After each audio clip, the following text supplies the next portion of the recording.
Ia lá. Tô te falando, eu conheço a região lá, pô. Já fui na Giros. Ai, ai. Mas ótimo, pessoal. Vamos dar sequência aqui então, para a gente não se delongar muito, tá? A aula hoje vai ser sobre técnica de adenomidalectomia e alguns materiais importantes para vocês poderem adquirir para ter um R1 tranquilo. A adenomidalectomia é o cargo-chefe, é o que vocês têm que sair dominando ao longo desse período como R1, tá? Por isso que eu acho essa aula de cunho muito importante. A gente vai ter bastante vídeo de cirurgia. A aula vai ser dividida basicamente em considerações anatômicas, indicação cirúrgica, técnica cirúrgica, prescrição de pós-operatório, tá? Que é um negócio bem importante, e é a parte de materiais importantes que eu quero trazer para vocês, tá bom? Vocês vão ver que nossas aulas, especialmente as minhas, eu tenho um apreço por anatomia muito grande, tá? Muito grande mesmo. Então, eu gosto bastante de focar em anatomia. E vocês vão ver a qualidade dos slides, o tanto que eles são interativos, tá? Aqui dentro do nosso grupo, né, do ORL Academy, a gente preza bastante por isso. Então, isso aqui é uma foto de uma uroscopia de um paciente, tá certo? Aqui a gente tem a úvula, né, com esse verde água que eu estou mostrando aqui para vocês. Aqui a gente vai ter o que a gente chama de prega palatoglossa, tá vendo? Se a gente vê no prega do lado contralateral, por que ela chama palatoglossa? Ela vem do palato mole, que a gente está vendo aqui, e vai até a língua, tá? É prega palatoglossa ou pilar amidaliano anterior, certo? Isso aqui é o pilar amidaliano anterior. Outra prega que a gente tem é a palatofaríngea, ou seja, ela vai do palato mole e vai até a faringe. Então, ela se ataca na parede posterior da faringe. E ela é uma prega muito importante, porque ela também vai compor o que a gente chama de pilar amidaliano posterior. Entre o pilar amidaliano anterior e o posterior, vai ter o que a gente chama de tonsila faríngea, tá bom? Que é justamente a amígdala, tá certo? Que ela fica nesse leito que está aqui. E aqui em cima vai ser o palato mole, tá bom? Agora, fazendo uma comparação para vocês, isso daqui é uma foto animada, né, um desenho, mostrando importantes relações musculares que a gente tem aqui, ó. Agora eu vou mostrar para vocês o que que tem de músculo em cada uma daquelas pregas, ó. Aqui tem a uva, que está aqui em roxo. Aqui a prega palatofaríngea, tá vendo? Ela vem do palato mole e vem para a faringe. Lembrando que o que está aqui é o músculo constritor superior, médio e inferior da faringe. E aqui a prega palatoglossa, tá certo? Ó, você está vendo a relação dela do palato junto com a língua? Ela se estende até a língua, tá vendo? Aqui agora, mostrando para vocês quais músculos nós encontramos no leito da amígdala assim que nós retiramos a amígdala. O primeiro deles que eu vou mostrar para vocês aqui é o palato faríngeo. O palato faríngeo, ele tem justamente essa orientação de fibra. São fibras que vêm próximo do palato mole, lembrando que isso daqui é a úvula. Aqui é o septo nasal posterior, aqui a gente tem a coana, aqui o correto nasal inferior e o médio. Então ele vem lá do palato mole e vai até a faringe lá embaixo. Então são fibras que têm um sentido longitudinal. Elas vão no sentido cranial para um sentido caudal, certo? E aqui a gente vai ter o músculo constritor superior da faringe, que ele vai revestir também essa parede lateral do leito da amígdala, tá certo? O conhecimento desses músculos é muito importante, porque esses músculos, quando a gente vai fazer uma cirurgia do sono, né, cirurgias relacionadas às faringoplastias, que são cirurgias voltadas para os pacientes com apneia do sono, o conhecimento dessas musculaturas é muito relevante, porque boa parte das técnicas a gente faz a ressecção parcial do palato faríngeo junto com o reposicionamento dessas fibras. Então, no começo, vocês vão ter dificuldade de entender essas fibras. Toda vez que você estiver fazendo uma amígdala e você começar a ver muito tecido parecendo com músculo, é sinal que você tem que parar porque você está no local errado, tá? Entre a amígdala e esses dois músculos existe uma fáscia que chama fáscia faringobasilar, tá? Que é uma fáscia bem branca, assim, a gente fala como se fosse uma espuminha, que durante os vídeos de cirurgia vocês vão conseguir entender um pouquinho melhor. Mas sempre gravem isso. Se começar a dissecar a amígdala, ver muita coisa vermelha na sua frente, provavelmente você está fora do plano e está chegando no músculo. Você tem que voltar para o plano correto, tá? E no começo, é normal a gente pegar um pouquinho de músculo até a gente ter um pouquinho mais de mão. Indicações cirúrgicas. Indicação cirúrgica basicamente é um artigo de 2019 que você vai ler todas essas indicações aqui, essa e essa. e você vai conseguir entender tudo o que vocês precisam, tá? A gente vai poder até pular essa parte. Brincadeira, tá, gente? Vocês não vão precisar fazer isso. Eu quero facilitar a vida de vocês, tá? Vocês não vão, em pleno R1, ler um guideline de 30 e poucas páginas para entender quais são as indicações de adenomidalectomia, tá? Esse guideline é um guideline muito interessante, é de 2019. Quem tiver dúvidas depois sobre ele, pede no grupo lá do Let's Go R1, que eu vou mandar para vocês como que vai esse guideline completo e na íntegra, tá certo? E eu vou explicar para vocês os pontos-chave desse guideline aqui para frente. Primeiro, primeiro grande grupo de indicações das adenomidalectomias, pacientes com infecções de garganta de repetição, tá certo? Mas é qualquer infecção de garganta de repetição? Não. É um paciente que tem que ter pelo menos 7 episódios no último ano, 5 episódios por ano nos últimos 2 anos, ou 3 episódios por ano nos últimos 3 anos, tá certo? E é qualquer episódio que é comum, você chega para a mãe e pergunta para ela: Nossa, quantas vezes o seu filho teve amidalite esse ano? Ah, teve 15 vezes. Aí você pergunta assim: Porra, 15 vezes? Impossível, né? Aí você vai perguntando para ela melhor: Quando ele teve dor de garganta, ele teve febre? Ela: Não, não, até que não chega a ter febre, não. Teve carocinho no pescoço? Teve pus na garganta? Ou conseguiu fazer um streptoteste, que é um negócio um pouquinho mais comum no sistema privado, que a gente não encontra muito no sistema do SUS. Você tem que caracterizar bem esses sintomas, tá? Porque não é incomum as mães ir levarem ao pronto-socorro ou levarem na consulta, falar que a criança teve 15 episódios de amígdala, de amigdalite de repetição, só que quando você vai investigar de verdade, ela teve um quadro de IVAS, que não chegou a ser uma faringoamidalite bacteriana, e que você tem que considerar, ver que ele não teve menos episódios do que a mãe mesmo está relatando, tá? Você tem que fazer esse pente fino, porque senão você vai indicar a amidalectomia para toda mãe desesperada que aparecer na sua frente. Toda, sem exceção, tá? Então, cuidado com essa parte. Caso o paciente não apresente esses critérios para poder operar, mas ele pode apresentar alguns outros critérios que você deve considerar operar esse paciente. Primeiro deles é se o paciente tem múltiplas alergias a antibiótico. Ah, é um paciente que tem alergia a cefalosporina e é, benzopenicilinas ou penicilinas em geral. Cara, já eliminou boa parte das opções terapêuticas se ele tiver alergia a penicilinas e a cefalosporinas, tá?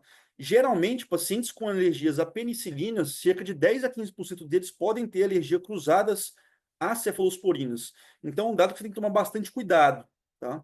Se tem alergias a múltiplos antibióticos, cara, indica a cirurgia logo, que é muito melhor para esse paciente.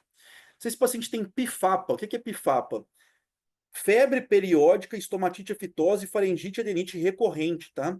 É um quadro bem raro que eu particularmente vi uma única vez, tá?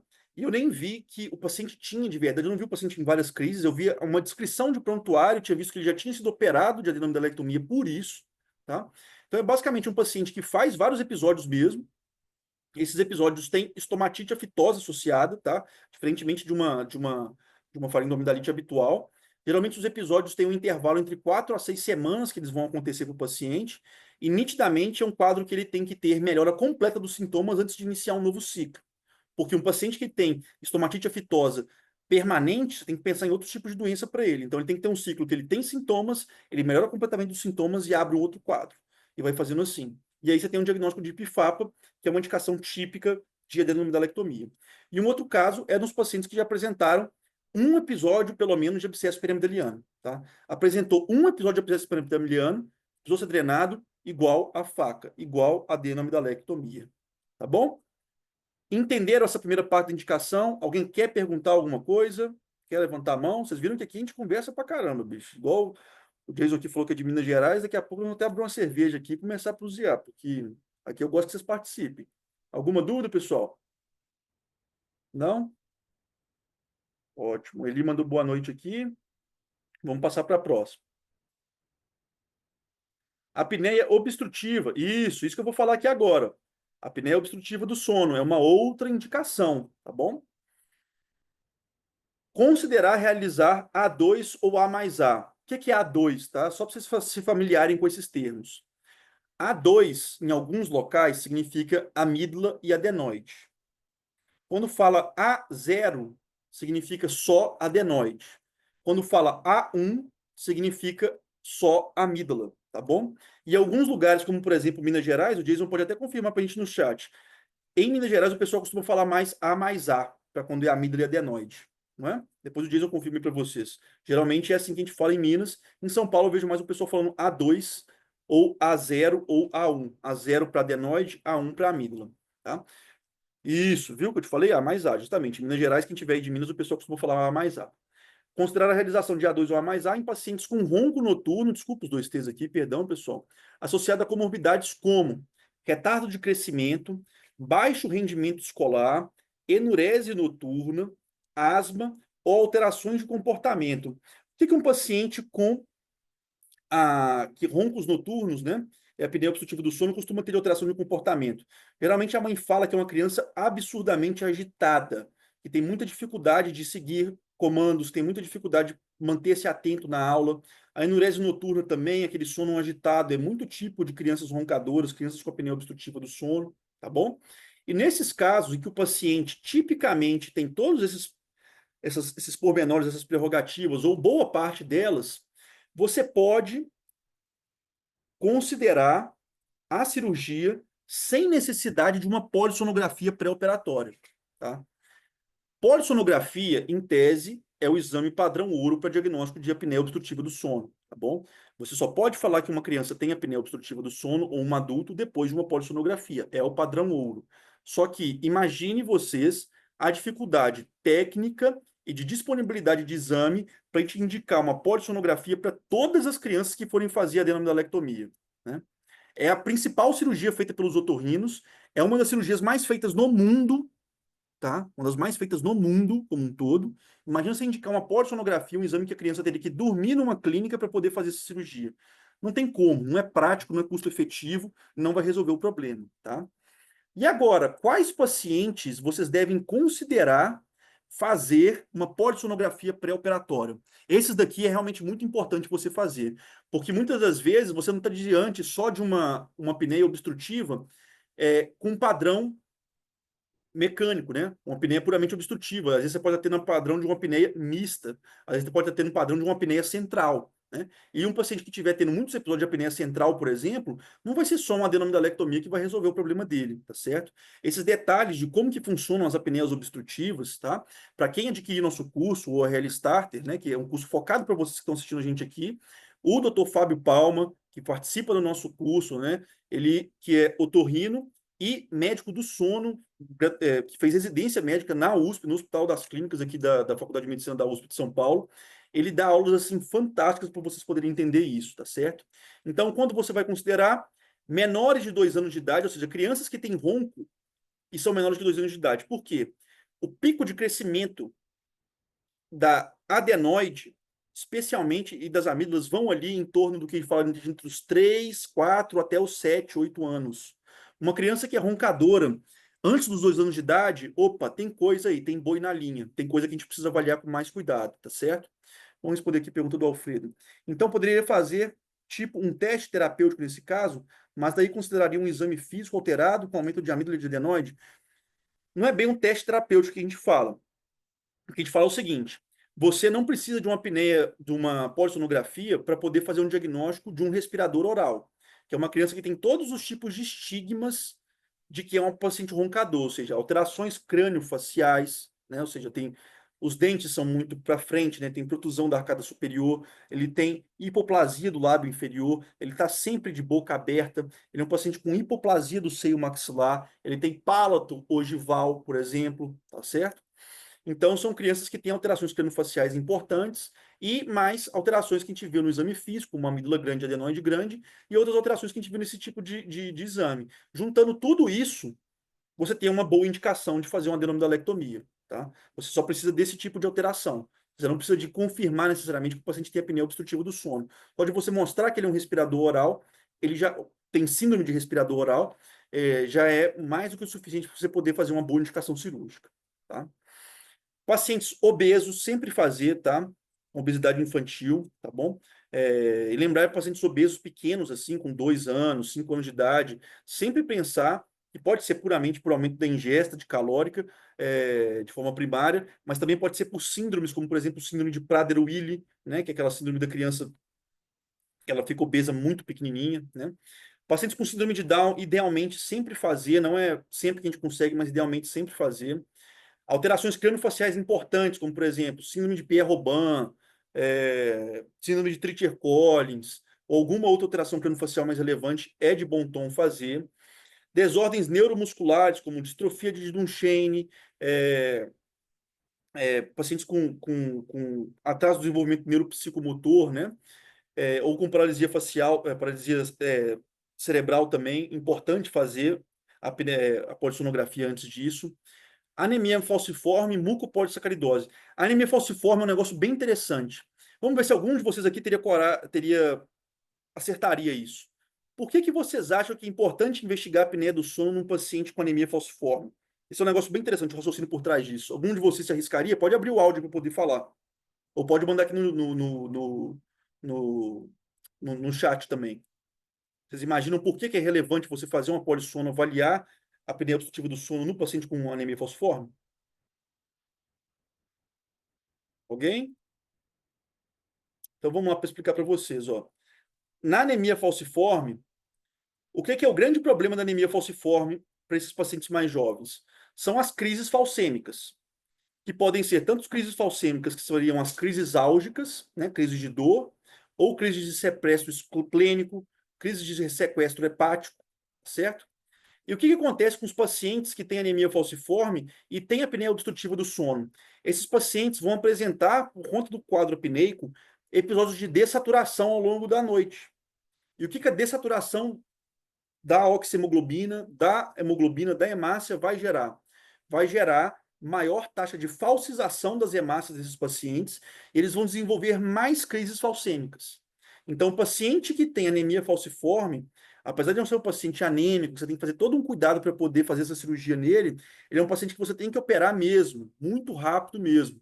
Porque se ele estiver fazendo apneia, a taxa de crises falcímicas que ele vai fazer, seja de sequestro esplênico, seja de sequestro ósseo, seja de dores ósseas, né, excruciantes, seja de sequestro hepático, vai ser muito maior, você vai comprometer muito mais a vida desse paciente. Então, a indicação de fazer a polissonografia nesses pacientes é justamente pelas crises falcêmicas.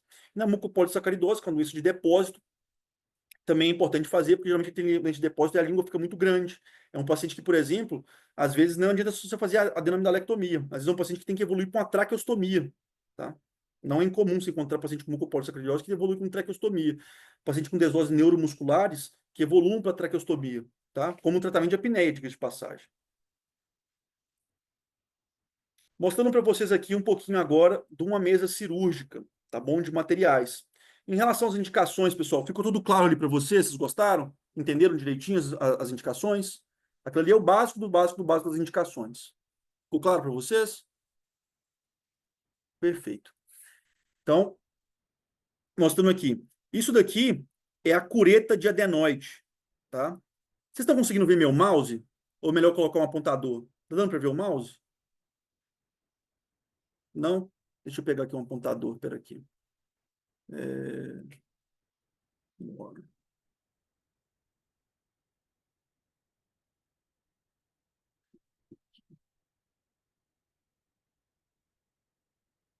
Ah, dá para ver sim? Dá para ver o mouse?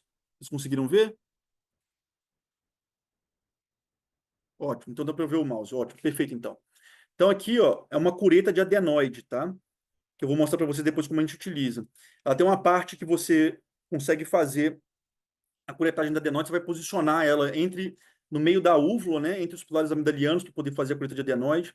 Esse aqui é um instrumento, ó, que é uma pinça, que é como se fosse um álice curvo, tá? Esse álice aqui, particularmente em São Paulo, eu nunca vi as pessoas usarem muito, tá? Mas em Minas eu já vi o pessoal usar bastante. Eu já vi muita gente usando esse tipo de instrumento aqui para poder fazer a tração da amígdala para poder dissecar ele, tá bom? Aqui é uma pinça para poder fazer a dissecção da amígdala, tá? Que você pode usar ela dessa forma simples ou utilizar ela como se fosse um aspirador descolador, que vocês vão ver isso aqui. Ele é um descolador de amígdala, em alguns casos, na maioria deles que eu já vi, né? As pessoas boa das vezes usam, ele vem junto com aspiração para você descolar. Esse aqui é um aspirador do tipo chuveirinho, tá bom? Que é muito utilizado para gente. Isso aqui é uma pinça que tem um freer na frente. O freer é muito bom para você achar o plano inicial da amígdala, tá? Eu gosto bastante dele. E aqui com um retrator de pálito, que é muito bom para você poder puxar, pescar a úvula quando ela fica retraída para dentro do pálito depois de você ter feito um adenoide ou posicionado as gases ancoradas, tá? Aqui as pinças de Bacalhau, que você usa basicamente para poder segurar os campos, né? Posicionar bem os campos. E também para segurar a aspiração, o cautério, né? Em cima da mesa. Aqui tem as gases ancoradas, tá? Vocês vão usar muito elas. Por que que é uma gase ancorada? Porque ela é uma gase que você vai ter geralmente um fio de algodão, que está segurando essa gase para você não perdê-la na boca, tá? Gente, no começo, nunca coloquem gase solta dentro da boca de uma criança, tá? Nunca façam isso, tá bom? Depois, se tiver mais experiência e tudo mais, até você pode fazer. Mesmo assim, eu não recomendo. Por quê? Se ela é ancorada e você coloca a gase para fora da boca, a gase não, desculpa, o fio para fora da boca do paciente, você tem segurança de saber, poxa, se isso daqui tem um fio pro lado de fora, é porque tem uma coisa lá dentro. Eu tenho que tirar isso depois da cirurgia. Porque se você bota uma gase solta e esquece lá dentro, isso pode ser uma catástrofe. A criança pode broncoaspirar uma gase, né? Então sempre utilize gases ancoradas nesse período, tá bom? Aqui a gente tem porta-agulha, tem uma tesoura de maio e tem um negócio que vocês praticamente não vão usar, tá? É raro ter que usar, que é o Sluder, tá certo? Que é um negócio que como se fizesse, tipo, guilhotinasse a amígdala, tá bom? Isso aqui é muito antigo, tá? Muito antigo mesmo. O pessoal usava isso demais na época que você fazia amidalectomia com o paciente acordado na cadeira, pra vocês terem ideia. Isso aqui é quase um instrumento medieval de tortura, tá? Assim, tem que ficar quase que no museu um trem desse, né? Você nunca vai ver uma pessoa usar um negócio desse hoje em dia, tá bom? Mas recorrentemente você encontra isso nas caixas de amígdala de alguns locais, tá certo? Aqui a gente vai ter o, o abridor de McIvor, tá? Que é um abridor que você vai ter uma pá que vai estar acoplada, colocada na língua do paciente, e aqui vai ser colocado na região do incisivo da arcada superior do paciente para você poder abrir e abrir a boca do paciente. Para poder entender como monta isso daqui, é pouco prático de eu poder montar isso para vocês, pra vocês poderem ficar vendo aqui. Mas no dia que vocês começarem a operar as primeiras amígdalas, vocês vão entender como você consegue montar esse MacEvo, tá? Talvez depois eu coloque no grupo para vocês um vídeo de eu fazendo a montagem disso. Amanhã, inclusive, eu vou operar uma amígdala e eu mando para vocês no grupo, tá? Vou lembrar de fazer isso, de como que monta esse abridor de boca de MacEvo. Isso daqui é um negócio que vocês utilizam para poder segurar essa parte aqui do abridor de boca. Vocês acoplam essa incisura que está aqui, ó, aqui em cima, tá? Para ele fazer uma báscula e você conseguir expor melhor a boca do paciente e conseguir abrir melhor, tá certo? Agora eu vou mostrar para vocês uma técnica de amidalectomia, tá certo? Uma amidalectomia a frio, utilizando um aspirador descolador, tá bom?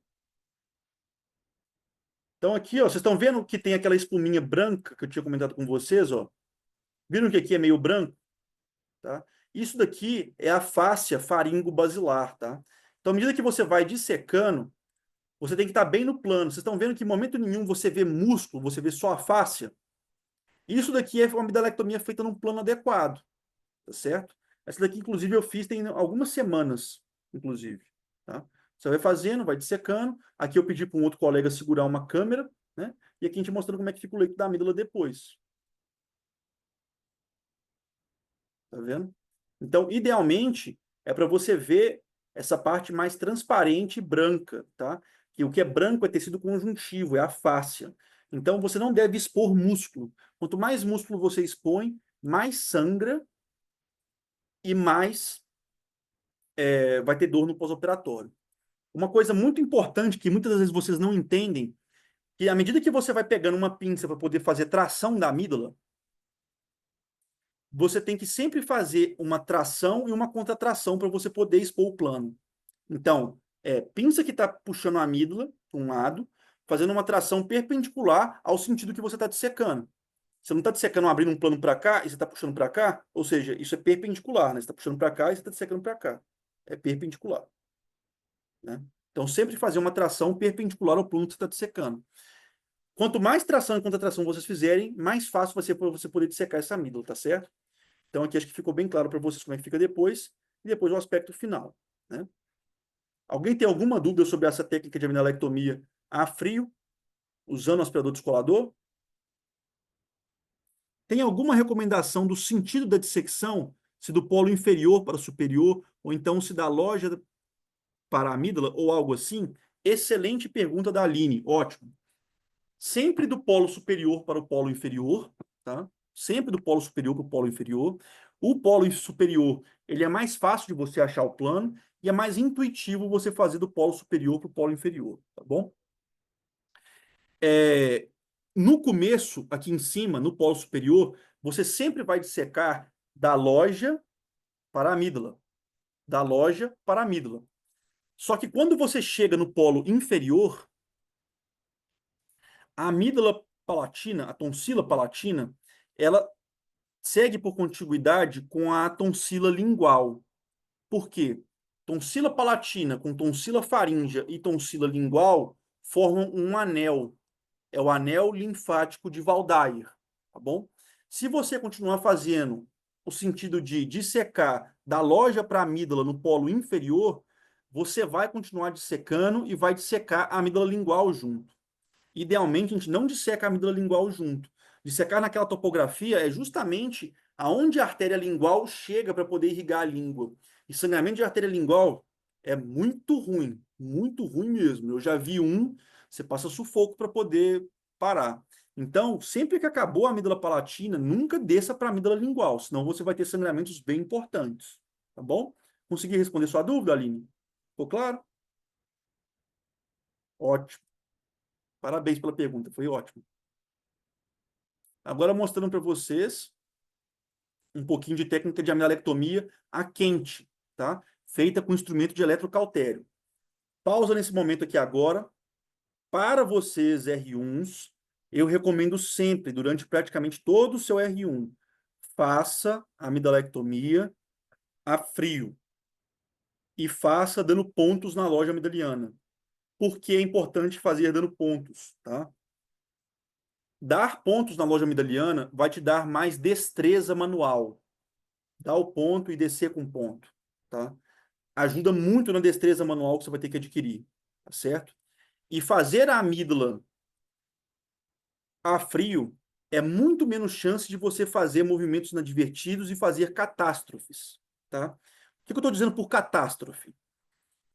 Alguém sabe me dizer, na loja amidaliana, o que nós temos para lateral 2,5 centímetros da loja amidaliana?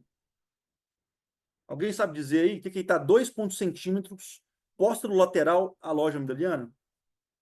Carótida. Justamente. Artéria carótida. Se você vai com o cautério a quente e você não sabe se você está no plano ou não, você pode aprofundar demais esse plano e pegar carótida. Eu já vi pseudoneurisma de carótida durante uma amidalectomia, tá? Quadro muito dramático. Já vi sangramento não de carótida, mas de ramo próprio, de ramo direto da carótida externa numa amidalectomia. Então, se você faz a amidalectomia a frio, a chance de você fazer uma catástrofe dessa é praticamente zero.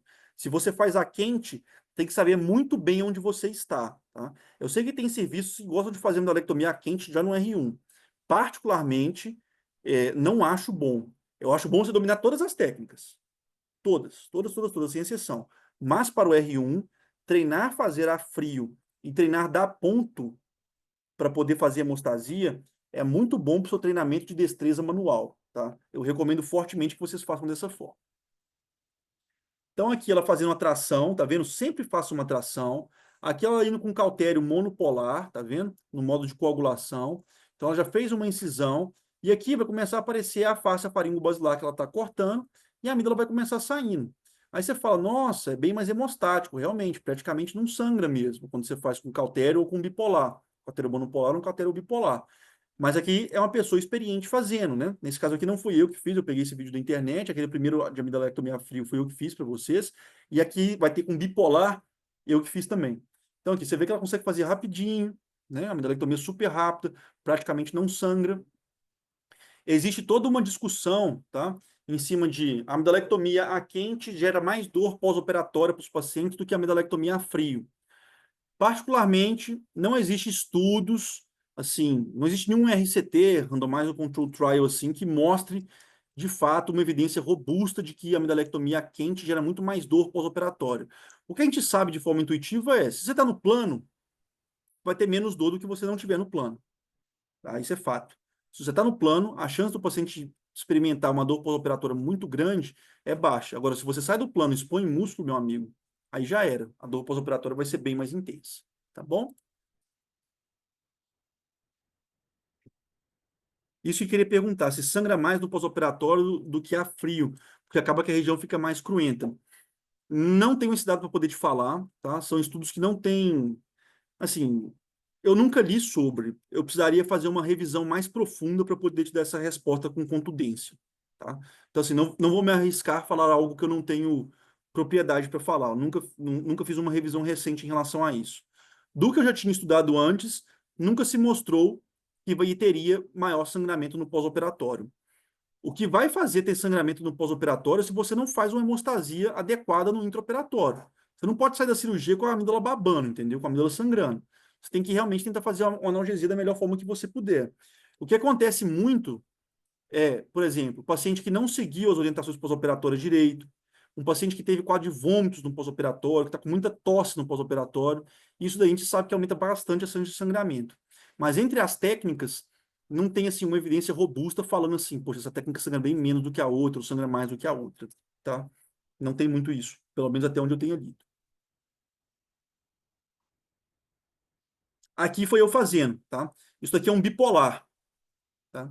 Algum de vocês aí provavelmente não sabe a diferença de um cautério bipolar com um cautério monopolar, tá? É, um cautério monopolar, peraí, aí o Rony perguntou, até parece que essa técnica que o plano confunde com tecido amidaliano, certo? No começo vai parecer que confunde, tá? Quando você ainda tem um pouco menos de experiência. À medida que você vai adquirindo mais experiência, é mais fácil você fazer. Uma das coisas que eu gosto de fazer muito é, à medida que eu vou cauterizando, vocês vão ver eu fazendo aqui. Isso aqui foi eu fazendo, essa outra técnica. Vocês vão ver que eu vou puxando o tecido. E à medida que você vai puxando, fazendo tração e contratração, o tecido vai se apresentando para você, ó.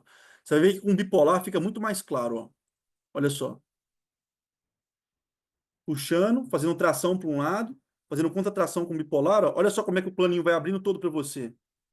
Tudo branquinho, tá vendo? E o bipolar, ele usa bem menos energia do que o monopolar. Opa, travou o vídeo um pouco. Bem menos energia, tá vendo? Você tá vendo que não tem nenhum tecido carbonizado aí? Não tem nada carbonizado. O monopolar carboniza, porque o monopolar ele chega até 300 graus Celsius, né? Então ele carboniza muito o tecido, tá? O bipolar não. O bipolar é uma corrente que só corre na ponta da pinça.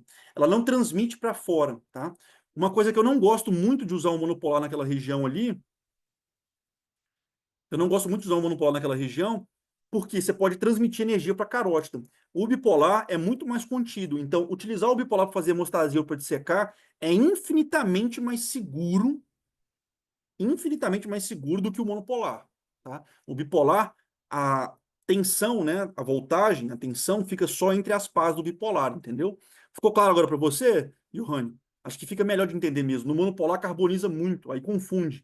Mas no bipolar fica muito mais claro a dissecção, né? Vou até colocar aqui de novo para vocês poderem ver. Viu? Você vai passando assim, ó, na espuminha, vai abrindo tudo, ó, tá vendo? Ó? As fibrinhas, ó. Isso aí é a face faringobasilar. Você está dissecando ela completamente. Ótimo.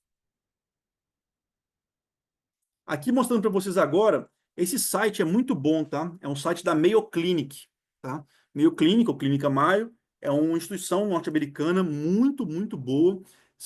O canal no YouTube dele tem vídeos de cirurgia de otorrino, assim, belíssimas, de todo tipo que você puder imaginar. Acesso endoscópio com a base de crânio, cirurgia para sono, cirurgia de laringe, cirurgia de tudo, cabeça e pescoço, tudo que vocês puderem imaginar. E eles estão, assim, muito bem animados, né? Mostrando todas aquelas referências anatômicas que eu mostrei para vocês. Pilar anterior, pilar posterior, tonsila, parede posterior da faringe, né? Tonsila esquerda, tonsila direita e aqui a língua. A equipe vai mostrar para eles utilizando o Coblation, tá? O Coblation é uma outra tecnologia que a gente tem, que também é uma radiofrequência, em que ela utiliza a temperatura muito mais baixa, em torno de 60 graus, 50 a 60 graus Celsius, tá certo? Então, ela não carboniza o tecido, ela chega a levar o tecido no formato de plasma. Isso daqui tem uma gama de estudos, tá? Que Isso, Mayo Clinic que chama. Depois eu mando no grupo para vocês esse site, esse canal no YouTube, tá?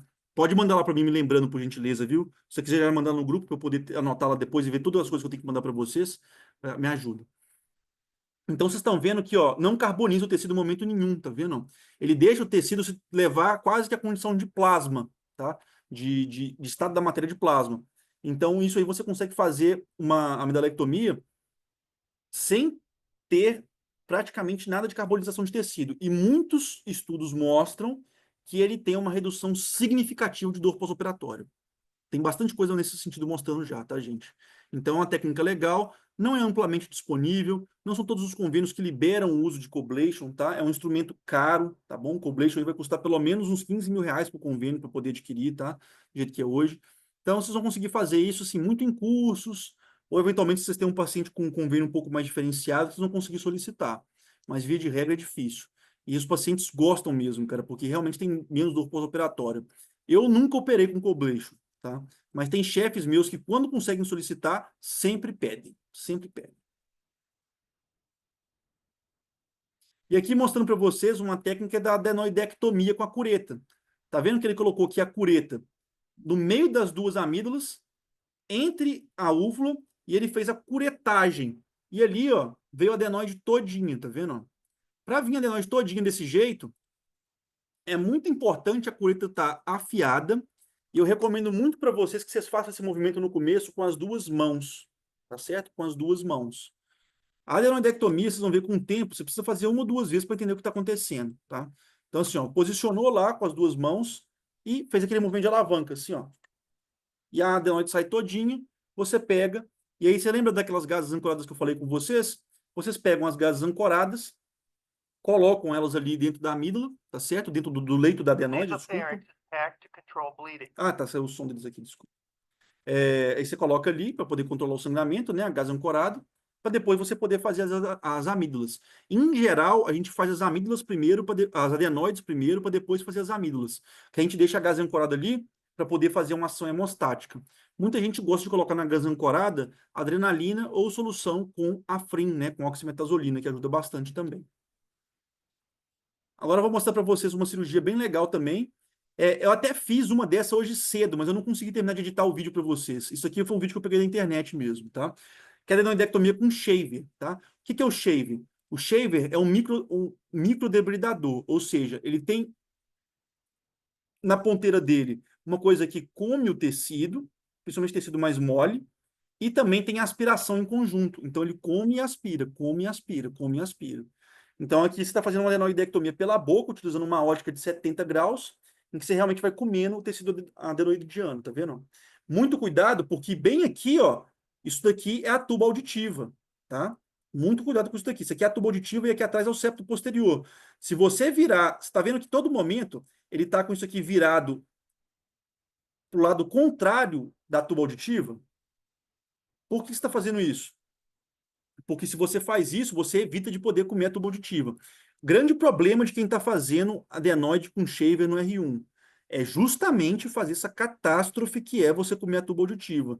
Se você machuca a tuba auditiva, você vai gerar uma reação cicatricial nessa tuba auditiva e esse paciente pode ficar com uma disfunção de tuba permanente, tá? Isso é muito ruim para o paciente, porque isso aí é praticamente intratável, tá? Disfunção de tuba auditiva por conta de lesão dela, seja por radioterapia, como acontece na cabeça e pescoço, seja porque você fez uma lesão utilizando shaver, é muito ruim para o paciente. Então, toma muito cuidado. Sempre virar o lado que está comendo e aspirando do shaver contrário à adenoide, tá? Aliás, contrário à tuba auditiva, tá? Nunca fazer com ele virado para a tuba auditiva, pelo amor de Deus, porque isso pode ser muito catastrófico para os nossos pacientes. Conseguiram entender aqui mais ou menos a lógica aqui da adenoide com shaver?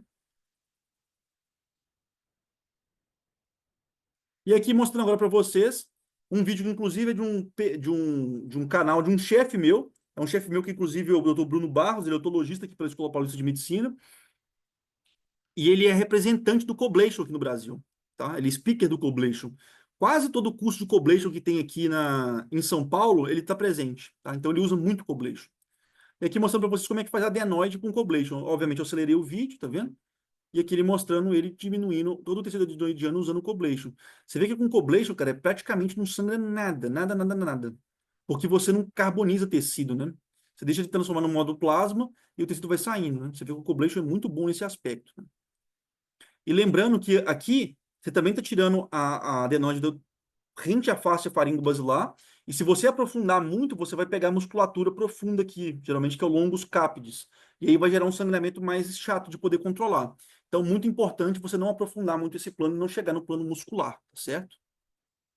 E aqui mostrando ele finalizando toda essa parte. Aqui só o aspecto final depois, né? Ele fazendo, mas aí é uma adenoidectomia com coblation. Prescrição de pós-operatório, tá? Isso daqui é referente àquele guideline que eu falei para vocês, tá bom? Não é recomendado o uso de antibiótico terapia no perioperatório. Aí vocês vão levantar.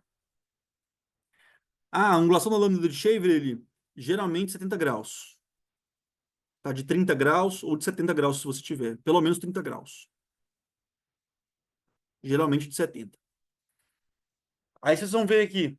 É 40, perdão. É isso mesmo, 40 graus. Eu confundi. 70 graus é a ótica. É 40 graus. É isso mesmo. Eu confundi, porque tem 0, 15 e 40 de Shaver. É 40.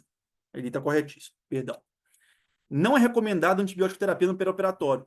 Isso daqui está no guideline, tá? Está no guideline, falando que não se recomenda antibiótico terapia no perioperatório. O que significa perioperatório? É o período de pré-operatório, ou seja, você não faz antibiótico terapia no pré-operatório, você não faz no intraoperatório e não deve fazer no pós-operatório imediato também. Aí vocês vão perguntar assim, nossa, mas todo lugar prescreve. Eu sei, todo lugar prescreve. Eu também prescrevo, tá? Mas o guideline fala para não prescrever antibiótico no pós-operatório de adenomidalectomia, tá certo?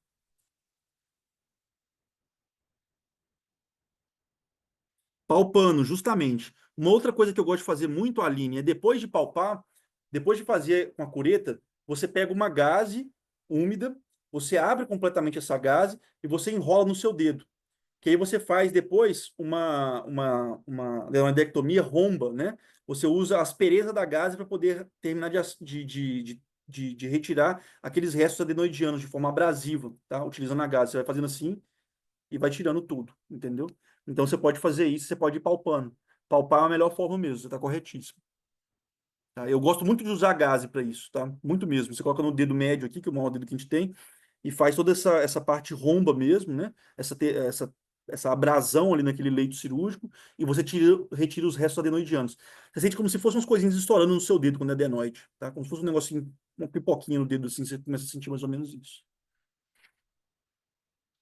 É recomendado dose única de corticoide e dexametasona no intraoperatório. A gente não faz isso, né? Quem faz isso são os anestesistas, certo? Mas você vai ver, todo anestesista vai pedir para você, né?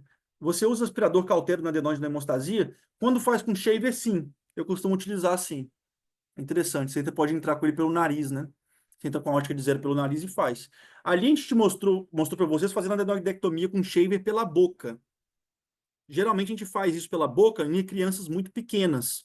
Mas em crianças um pouquinho maiores, você pode fazer ela utilizando uma lâmina reta de shaver, que foi o que eu fiz hoje de passagem, com uma ótica de zero.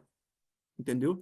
E aí, nesses casos, quando dá para entrar pelo nariz assim melhor, eu gosto de usar o aspirador cautério, tá? Para poder fazer, para conferir depois. O aspirador cautério, meninos que estão acompanhando a gente, que estão no R1, né? Ele já é formado há mais tempo.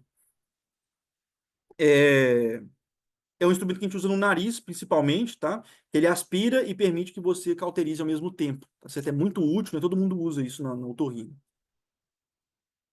É recomendado ibuprofeno e paracetamol para controle álgico pós-operatório. Aqui vai um disclaimer para vocês, né? Isso aqui é um guideline americano. Lembrar que nos Estados Unidos não é permitido prescrição de dipirona, tá? Por isso que ele colocou ibuprofeno e paracetamol e não colocou dipirona associado. Mas sim, pode usar dipirona sem maiores problemas, tá? E ele recomenda que utilize esse anti-inflamatório, que pode ser o ibuprofeno. Aí você deve se perguntar, tá, mas usar ibuprofeno não aumenta chance de sangramento pelo aquele mecanismo da COX, né, que a gente já conhece? Não tem estudos randomizados sérios, né, mostrando que isso aumenta a taxa de sangramento, tá? Então é uma recomendação, inclusive, forte nesse guideline, tá bom? Não é recomendado o uso de codeína ou outros opioides, tá? Sobretudo para crianças menores do que 12 anos, porque elas são muito sensíveis aos opiáceos e isso pode acabar levando à depressão respiratória no pós-operatório. Então, eles não recomendam que seja utilizado opioides principalmente para crianças. Particularmente em adultos, eu uso bastante opioide na minha analgesia, tá? Eu gosto muito de utilizar para adultos PET de fentanil, que chama Restiva. É como se fosse um adesivo transdérmico de fentanil. Ajuda muito no controle pós-operatório de adultos, tá? E lembrando que adultos têm muito mais dor pós-operatória do que as crianças, tá? Na maioria das vezes, tem bem mais dor pós-operatória do que crianças. Então, para crianças, esse guideline fala assim, estritamente para crianças menor que 12 anos, não recomendamos de forma alguma. Depois de 12 anos, você pode até usar de acordo com com as suas orientações, mas para crianças menor que 2 anos, não use. Então, isso aqui é o guia básico de prescrição que eu utilizo para minhas crianças que operam a adenoamígdala, tá? Dipirona, paracetamol, você coloca de forma intercalada, ou seja, 3 horas, toma de pirona, dê 3 horas de paracetamol, dê 3 horas de pirona, dê 3 horas de paracetamol. Se você faz isso, o intervalo interdose de pirona continua de 6 horas, de paracetamol continua 6 horas, mas você está dando um analgésico diferente a cada 3 horas para essa criança. Via de regra, para crianças, isso aqui já resolve muito bem, tá? Corticoides, muito boa pergunta, Bruna. Não existe recomendação de corticoide no pós-operatório para adenomidalectomia. Tem gente que indica, principalmente quando a gente vê, por exemplo, quando às vezes você faz uma adenomidalectomia que você bate muito na úvula, judia muito a úvula e dá uma ovulite muito grande, tá? Isso pode acontecer, o paciente fica com a úvula muito edemaciada e tem gente que gosta de usar corticoide, mas de forma geral, não uso corticoides nas minhas crianças no pós-operatório, tá? E a maioria dos chefes meus que eu já conheci também não é muito fã de ficar colocando corticoide assim, no pós-operatório, tá? Não faz muita diferença. Dramin em gotas, para evitar que o paciente tenha êmese, tá bom? Ou o Vonal também, ondansetrona. E a lavagem nasal que tem que deixar por conta da adenoide, tá? Para não formar crostinhas na adenoide e poder ter uma lavagem nasal adequada, tá bom? Óbvio que pode fazer de N formas diferentes isso daqui. Cada serviço tem alguma peculiaridade. O que eu estou trazendo para vocês aqui é uma mistura entre o que o guideline americano de 2019 recomenda e o que eu tenho feito na minha prática clínica. E eu, basicamente, eu não gosto de muita enrolação, sabe? Eu gosto de prescrever o básico e o básico bem feito. Eu não fico fazendo essas mandracarias que tem gente que gosta de fazer. Ah, mistura isso com não sei o que lá, pinga uma gota de não sei das quantas. Eu não acho isso legal, tá? Acho que quanto mais você puder simplificar a sua prescrição para o seu paciente, melhor vai ser para ele poder ter uma boa adesão. E aqui falando um pouco agora de recomendações e orientações de pós-operatório. Olha, Bruna, eu não costumo usar, tá? Não costumo usar mesmo. Eu gosto de usar o opioide junto com intercalado de pirona com paracetamol. Vai ter lugares que vão recomendar, vão ter lugares que vão recomendar corticoide. Esse guideline não recomenda, tá? O corticoide sem ser no intraoperatório. Ele recomenda só no intraoperatório, quando o paciente está sendo operado, ele fazer. Mas eu gosto de usar no adulto. O PET de fentanil, o Restiva, ajuda pra caramba o Restiva, muito mesmo. Eu deixo analgesia tópica com Exomedine, tá? Exomedine ou Flogoral Spray, que é um anestésico tópico que você pode pedir para o paciente aplicar diretamente na garganta para ele poder ter uma deglutição um pouquinho melhor, tá? Ajuda pra caramba também o Exomedine. E a dipirona com paracetamol. Basicamente, para adulto, o que que eu faço? PET de fentanil, dipirona com paracetamol intercalado e o Exomedine, tá? Isso aí já, tipo assim, eu nunca tive paciente. Quando eles precisam de mais do que isso, eu interno. Eu interno para analgesia e hidratação. Cuidados gerais. Repouso, evite atividades físicas de 10 a 15 dias, mas assim, eu estendo facilmente para 30 dias isso daí. É normal sentir dor de garganta. Você infiltra roupa vacariana no intraoperatório? Tem muita gente que gosta, viu, Eli? Muita gente que gosta mesmo. Não tem estudos falando se é melhor ou pior, tá? Se vale a pena ou não. A ropivacaína, né, é um anestésico local, que tem uma ação mais duradoura, né? Ele tem um tempo de ação mais longo, né? Ele vai agir depois de mais tempo do que a lidocaína, mas ele tem uma meia-vida mais longa e isso faz com que ele tenha um tempo de ação mais prolongado, próximo aí de 8 horas.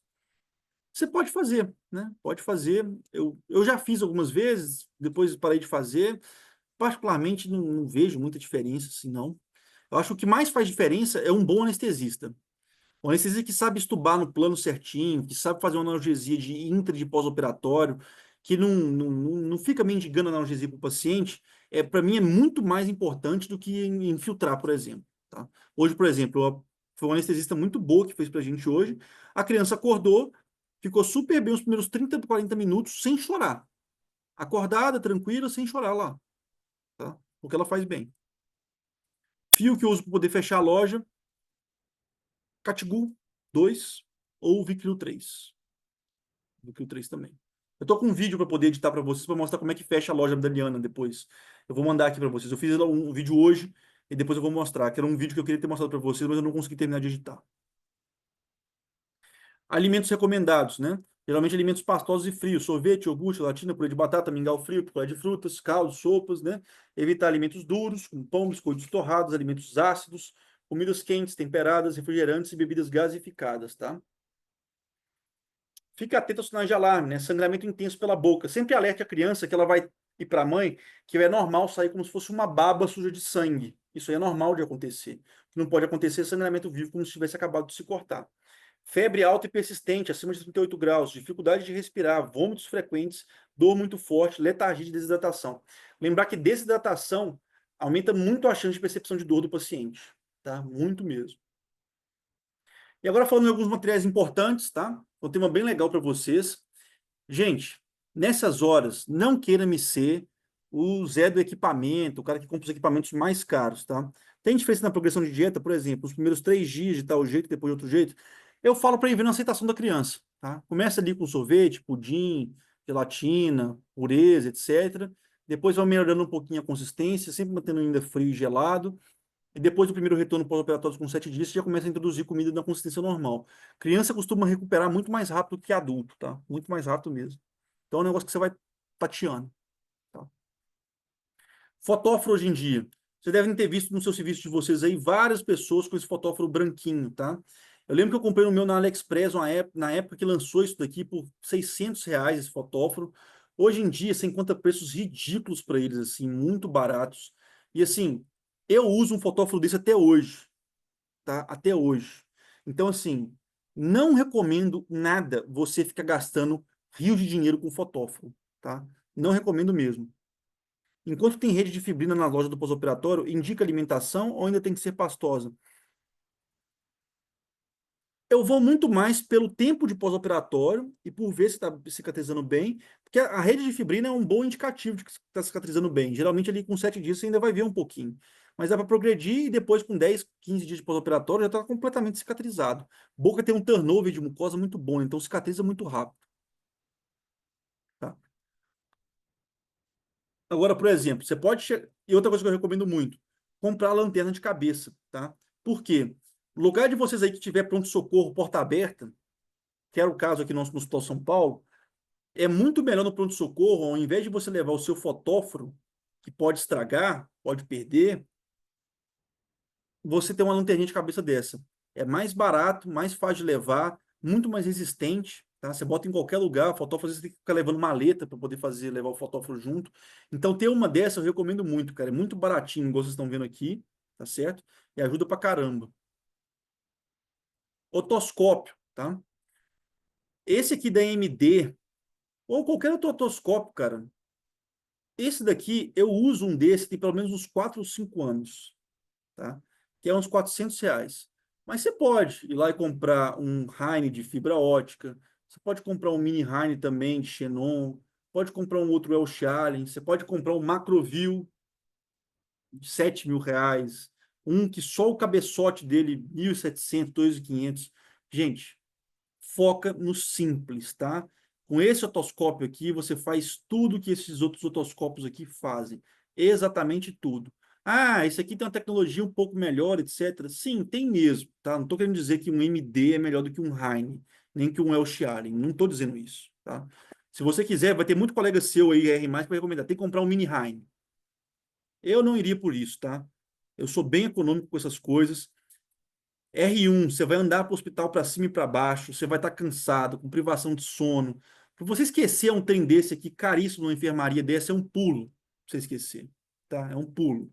Você vai estar transportando isso para tudo quanto é canto. Se cair no chão e quebrar, se cair no chão e quebra um desses R$ 400, você, tudo bem, tô triste, mas assim, ok. Agora, se cai um negócio desse de R$ 2.500, só o cabeçote, você vai chorar. Vai chorar sangue, porque isso aqui é quase o valor de uma bolsa, né? Então, assim, não recomendo comprar coisa cara, tá? Faz o simples. Depois, quero comprar o melhor do melhor do melhor que tiver. Aí você vai lá e compra o que você quiser, gasta o dinheiro que você quiser. Mas no começo, cara, foca no simples. Mesma coisa fotóforo. Fotóforo, se vocês quiserem, quiser comprar um fotógrafo da Heine, por exemplo, vocês vão gastar aí quase 15 mil reais num fotógrafo bom, tá? Muito bom. Vai gastar muita grana. Então, eu não recomendo de forma alguma que gaste muito dinheiro nesse começo da residência, cara. Para mim, não vale realmente a pena.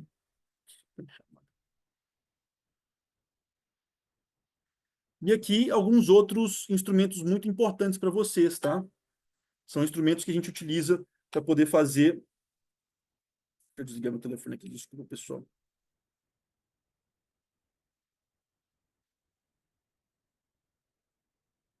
Que é uma cureta de ouvido, junto com a coleta de ouvido, que é muito importante que ela seja baionetada, tá?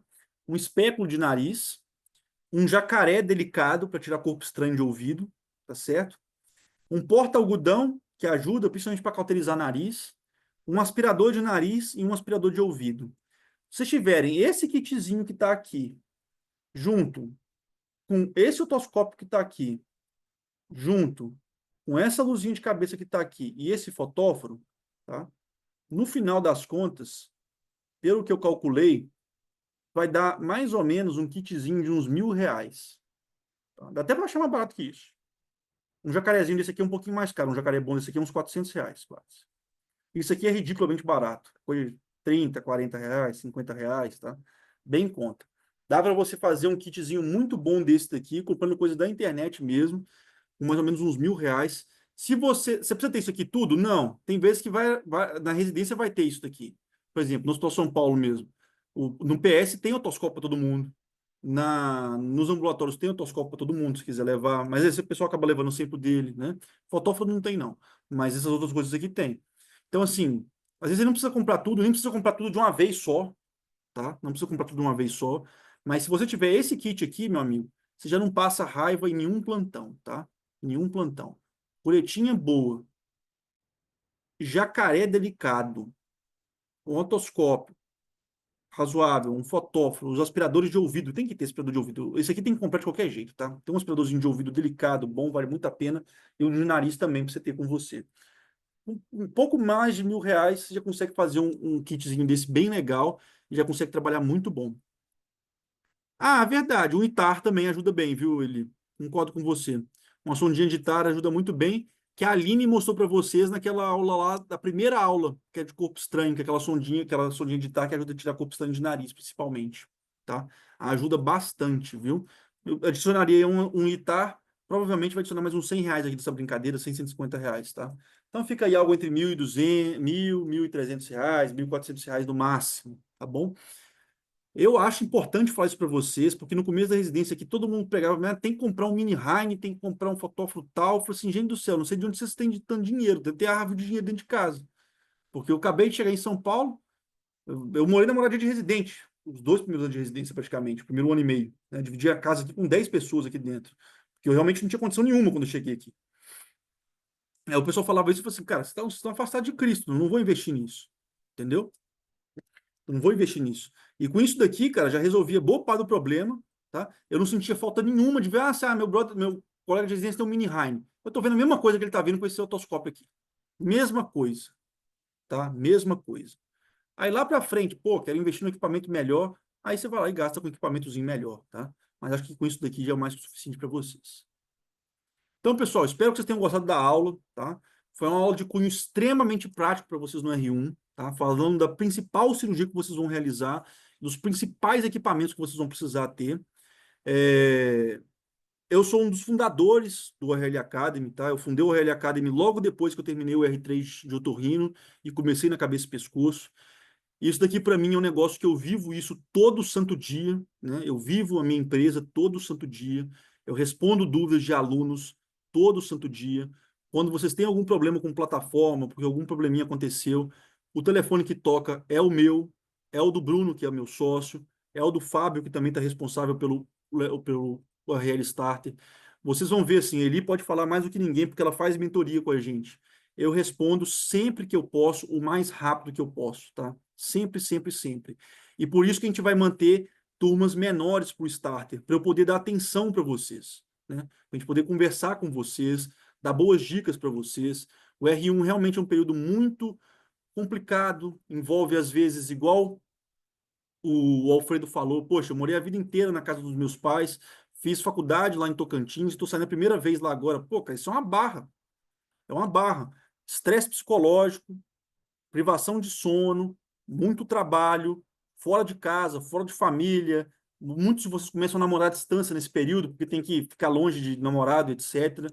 Então, é um período puxado, cara. Você tem uma pessoa, você tem um telefone pessoal dela que você pode trocar uma ideia. Os nossos alunos têm acesso à nossa agenda, tá?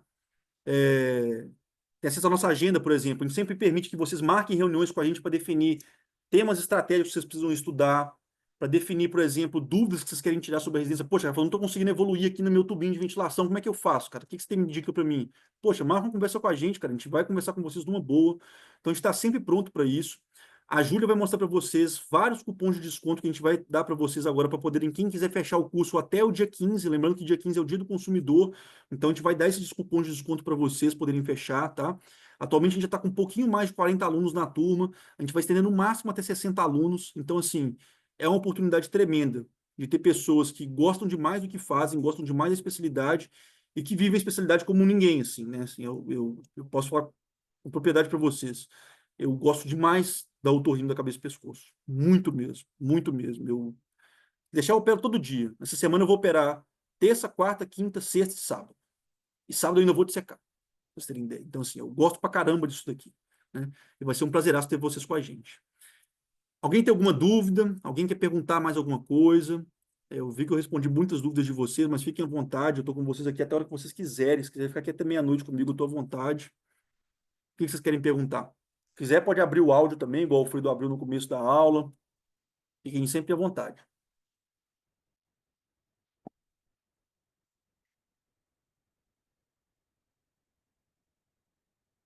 Nenhuma dúvida?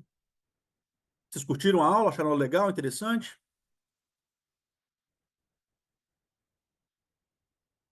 Ah, obrigado, Bruno.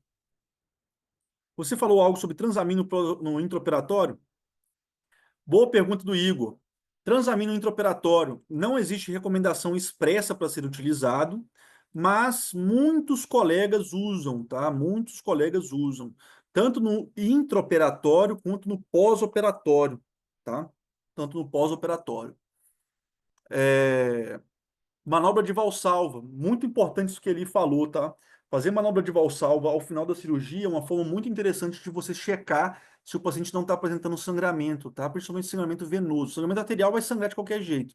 O venoso, às vezes, com o uso de manobra de valsalva, se ele não estiver muito bem hemostasiado, a manobra de valsalva ajuda você a perceber isso. Do Transamin já respondi o Igor. Eu gosto de usar eventualmente, não uso sempre, tá? Mas tem muitos colegas que utilizam, muitos colegas mesmo que utilizam de forma padrão, tanto no intraoperatório quanto na prescrição de pós-operatório, tá? O que eu peguei para vocês é uma prescrição muito voltada para o que o guideline americano fala, tá? Foi top a aula, muito obrigado. Obrigado a você, viu, Alfredo, pela participação. Espero que você tenha aí um R1 muito bom aí no Mato Grosso, né? E se você precisar de qualquer coisa, cara, vocês têm meu contato pessoal ali, só manda mensagem. A alteração de paladar no pós-operatório de amiloidectomia, qual a justificativa? Excelente pergunta, Jason. Vamos pensar na anatomia, tá? Na anatomia, a gente tem fibras sensitivas que passam ali naquela região, tá? São fibras do nervo glossofaríngeo, certo? Então, durante a dissecção, assim que você está dissecando, você está expondo essas terminações fibrosas, né? Isso pode levar a acontecer isso, tá certo? E lembrando que o glossofaríngeo é responsável pela inervação sensorial e gustatória dos um terço posterior da língua. Os dois terços anteriores da língua, a inervação é feita pelo corda do tímpano, que é o nervo que é ramo do facial, que passa dentro da orelha, e a sensibilidade térmica dolorosa, por exemplo, é feita pelo ramo lingual, que é um ramo do nervo trigêmeo. Então, você pode ter alteração de paladar na amidalectomia por dois motivos. Primeiro, você aprofundou demais durante a amidalectomia e fez lesão térmica dos ramos do glossofaríngeo. Isso vai levar a uma digeusia do um terço posterior da língua. E outra coisa que pode acontecer é, utilizando o afastador, o abridor de boca de McIvor, Se você deixar ali por muito tempo, a cirurgia se delongar muito, lembrando que ele comprime a língua. Então, ele deixa a língua, de certa forma, um pouco esquemiada. E o paciente pode evoluir com disgeusia transitória durante esse período de pós-operatório. Certo? Pode ter disgeusia transitória, sim. Tá? Uma outra coisa que pode acontecer se você lesa muito a musculatura ali e tem lesão do músculo e de nervo, é o paciente ficar com insuficiência velofaríngea no pós-operatório imediato, ou seja, a mãe fala assim, nossa, meu filho toma água e a água volta pelo nariz. Tá? Isso pode acontecer, principalmente se você agredir muito a musculatura ali daquela região. E outra coisa que pode acontecer pelo mesmo motivo é o paciente pode ter, por conta da adenoamidolectomia, dor irradiada para o ouvido. Por que que isso acontece? O que inerva a loja amidaliana? Nervo glossofaríngeo. O nervo glossofaríngeo tem um ramo dele que passa num promontório da orelha média, da caixa timpânica, que é o nervo de Jacobson. Esse nervo de Jacobson, se você lesiona fibras do glossofaríngeo na loja amidaliana, ele dá dor referida na orelha. Então, não é incomum, tanto numa amigdalite, o paciente fala assim, nossa, tá doendo minha garganta, mas também dói o meu ouvido. É justamente por esse mecanismo, ou depois de uma amidalectomia, doer ali a orelha, é pelo mesmo motivo, via nervo de Jacobson, via dor referida. E no caso de geusia, foi esse mecanismo que eu te expliquei, tanto por compressão mecânica, quanto por lesão das fibras do glosso faríngeo, que vai dar disgeusia do terço posterior da língua. Bom, Débora, muito bom, obrigado. É... Isadora, obrigado pela aula, doutor. Que é isso, foi um prazer, viu, gente? Obrigado mesmo. Fico muito feliz que vocês tenham gostado do Pedro. Obrigado, foi ótimo. Muito obrigado. Parabéns pela aula, parabéns pela motivação. Obrigado, viu, Jason? Aqui nós somos animados mesmo. Era animado até para ir na Giros, lá no Pará de Minas, quando morava em BH. Imagina com o Torrino, então. Aí nós somos animados com força. Tem necessidade de algum exame de imagem no pós-operatório? E um exame de imagem, não, Aline. Não vejo muita necessidade, não, tá? Nunca vi nenhuma recomendação expressa sobre isso e nunca vi nenhum colega meu indicar isso, tá? Opa, aí sim, tomar uma cervejinha em Pará de Minas é bom demais. E uma última dúvida: o curso de dissecção para o R1 é exagero barra necessário? A aula foi ótima, muito obrigada. Aline, ótima pergunta, tá? Vou responder a dúvida dele logo depois. Ótima pergunta, Aline. Vamos lá. Se você está num serviço de residência que tem condição de ir para o SVO, igual a gente tem aqui na Escola Paulista, a gente vai para o SVO toda semana, você tem que ir. Você tem que dissecar. Você pagar um curso no R1 de dissecção, não vejo muito sentido, porque os cursos de dissecção são prioritariamente de cirurgias nasais, tá? Você pode até dissecar para poder fazer a amidalectomia, mas a amidalectomia você vai aprender muito na prática mesmo, tá? Você não vai precisar de ir para um cadáver leve para poder fazer. Os outros cursos que tem de dissecção são prioritariamente de nariz e de ouvido. Não vejo sentido você pagar um curso desse no R1. Agora, se você tem condição de ir para o SVO junto com seus R+, ou com um staff seu, com o seu preceptor, e fazer isso de graça, é ótimo. Para vocês que estão dentro da residência, cara, você ter oportunidade de dissecar no SVO e você não fizer isso, isso se chama burrice, tá? Isso é idiotice você não ir no SVO dissecar. Por quê? Um curso desse, igual a Aline está perguntando aqui, ele vai te custar aí, se for cadáver fresco, na casa dos seus pelo menos 10 a 15 mil reais. Sendo que você vai fazer mais vezes e você vai fazer muito mais coisas dissecando no SVO sozinho do que num curso desse. Num curso desse é óbvio, tem toda uma infraestrutura, um material ótimo, um cara muito experiente te ensinando a dissecar, né? Você pode ir no curso do professor Alexandre Felipe, poxa, um baita curso de técnica centrípeta, tá? Ótimo curso, mas o custo custa 15 mil reais. Você pode ir no curso do professor Aldo Stan, em Barretos, que também é 15 mil reais. Você pode ir no curso do Aldo Stan, por exemplo, que é feito com, com peça anatômica 3D de tecido sintético, que vai te custar 7, 8 mil reais. Sendo que você poderia estar fazendo isso de graça, entre aspas, na sua residência no SVO. Então, quem de vocês tiver acesso ao SVO, se não for, você tem algum problema muito sério, tá? Ah, não gosto de SVO, porque o clima é ruim, tudo bem, cara. Não é, não, você não está indo para o shopping, pô, né? Você não está indo para o shopping, né? Eu sei que o clima é horrível, o SVO é um clima pesado mesmo, mas, cara, é lá que você vai se consolidar como cirurgião. Você não precisa ter nem dúvidas disso, tá? Nem dúvidas. E se tiver condição mesmo, tiver grana, vai lá e mete bronca, faz curso de secção à vontade, tá?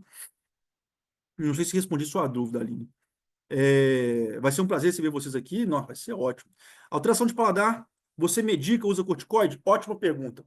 Essa alteração de paladar, se for porque você fez, por exemplo, uma faringoplastia, secou muito músculo, ou se você fez uma amidalectomia e saiu do plano, o paciente referiu de geusia, isso é uma dor, um sintoma neuropático, tá? É neuropatia. O que que você pode fazer para dor neuropática? Neurolépticos, tá bom? Neuroprotetores. Entre eles, o que eu gosto de prescrever quando o paciente tem isso, tem muito tempo que eu não tenho isso, tá? É pregabalina, tá? Pregabalina vai super bem para isso, tá bom? O paciente realmente tem uma melhora formidável dessa parte. E boa parte das vezes é transitória, tá? Porque é uma inervação muito. Ela tem muita sobreposição, essa inervação. Tem muita sobreposição. Então, geralmente eu uso neuromoduladores ou neuroprotetores, como por exemplo a pregabalina ou a gabapentina. Ótimo, muito bom. Nossa, vocês estão 9h15 comigo aqui, tem 26 guerreiros ainda em, em, no ar com a gente.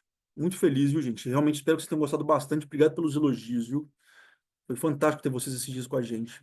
E a Júlia vai fazer contato com vocês. Quem quiser já pode mandar mensagem para a gente no privado, que tiver interesse com o curso. A gente já abriu já, né? Os alunos já estão tendo disponibilidade com as aulas. Sobre o local da incisão na amígdala, você pode explicar? Claro, Ana. Ótima pergunta.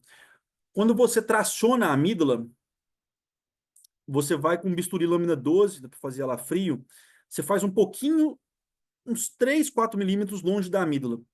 E aí, quando você faz isso, você vai pegar na amígdala, perto da sua incisão, e vai pegar com frio e fazer isso aqui, tração e contratração. Aí o plano se expõe para você. Logo depois, você coloca o aspirador descolador e descola o resto. Tá? O que vocês vão mais ter dificuldade é achar o plano inicial e depois finalizar o polo inferior. O polo inferior geralmente tem um pouquinho mais de desafio ali no começo da residência para vocês. Mas tem certeza que vocês vão tirar de letra, né? Tendo uma boa orientação cirúrgica, é um procedimento que todos vão sair dominando, tá?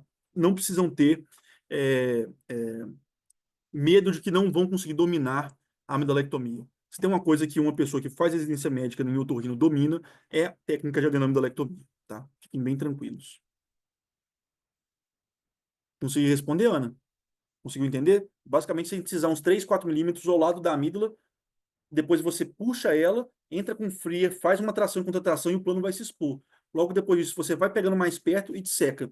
Sempre lembrar o seguinte, muitas das vezes, na hora que você estiver dissecando mais para baixo, a sua pegada com Brunis na amígdala vai estar longe.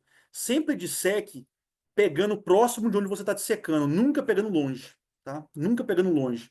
Porque aí a amígdala vai acabar rasgando na sua mão, tá? Porque é um negócio bem friável.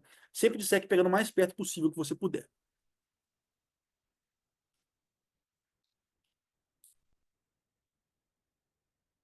Ótimo. Mais alguma dúvida, pessoal?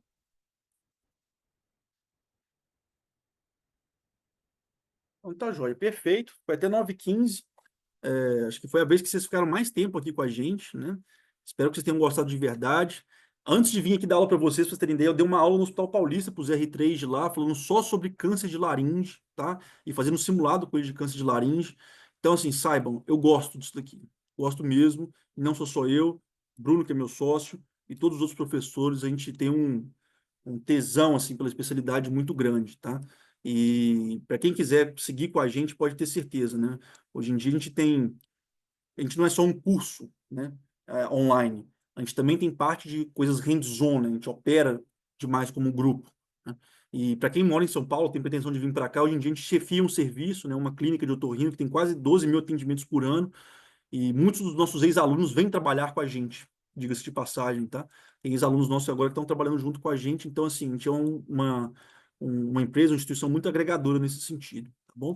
E espero que vocês tenham gostado. Forte abraço, então, para vocês e até a próxima, viu? A aula de amanhã vai ser uma aula de otoneurologia com a doutora Milena Quadros, tontura no pronto-socorro. Vai ser uma aula fantástica, um tema difícil, que muitos de vocês não vão ter aula e, se puder aproveitar, vai ser excelente. Então, até a próxima, pessoal. Fiquem com Deus. Não perde mesmo não, viu? A Milena é assim, fora de sério mesmo.